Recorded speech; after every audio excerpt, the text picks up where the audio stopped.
Sebab itu kuwi njaluk kacamata.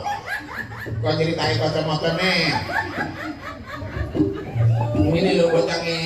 Yalah bocange Mas Badon. Ayo, sampean ki ya bagusi. Lah ngopo? Kok ndak nggo kacamata barang lho dadi guyu bocah.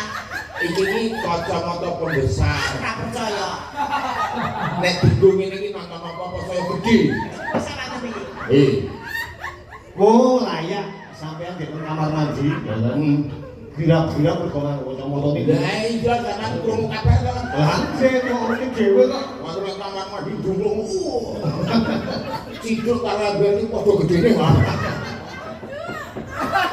ana pentunge mau sing gede. Lah wong aku ki turu karo bojoku to sekarang nganggo iki. Kalau apa ketok gede. Nggih. Bojoku kelakepan kaya bintal boyo. Nyang medeni. Medeni. Kowe iki ya tak jile ngono ya malah nyilakane yo. Lah iya. Kalau brengose ora kuwi. Wis disilih bojoku ki. Ngerti lantara sampean. Ngerti iki. Nek salonjor iki dinyang slawewu. Darani pete. Ya lah ya ayo. Ayo bener. Cek ora ditoke. Halo sayang. Aja muni ular to. Aku ki kuwi ra nang rego ular wis tau lho. Iya piye. Nek Gunung Kidul ra ana ular jati. Nggih, Terus dadi trung. heeh. Lah trung ki nang kono Gunung Kidul ki sekilo 15.000.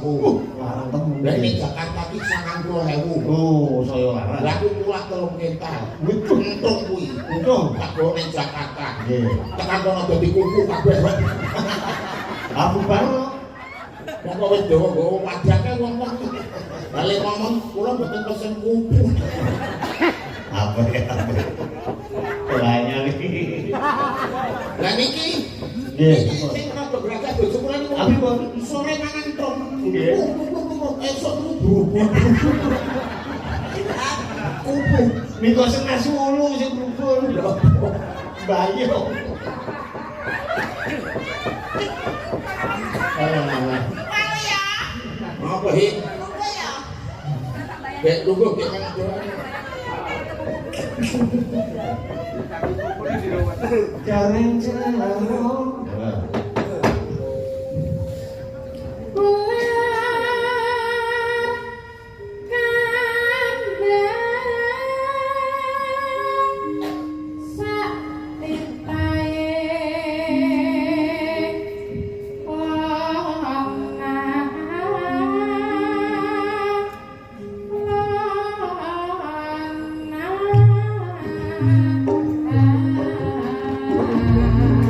Saya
Suarane Mbak Cita nggih.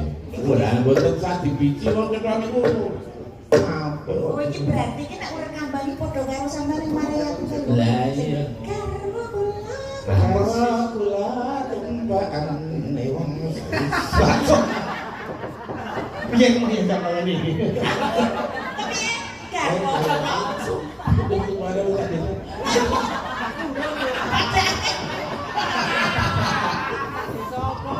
Wong prawira. Ah, wong pawira labuh negara. Ning negara lho. Kok garwane lo tumpak niku sembroh itu. Ampun. Nanti kita bocah tetangga ini. Karena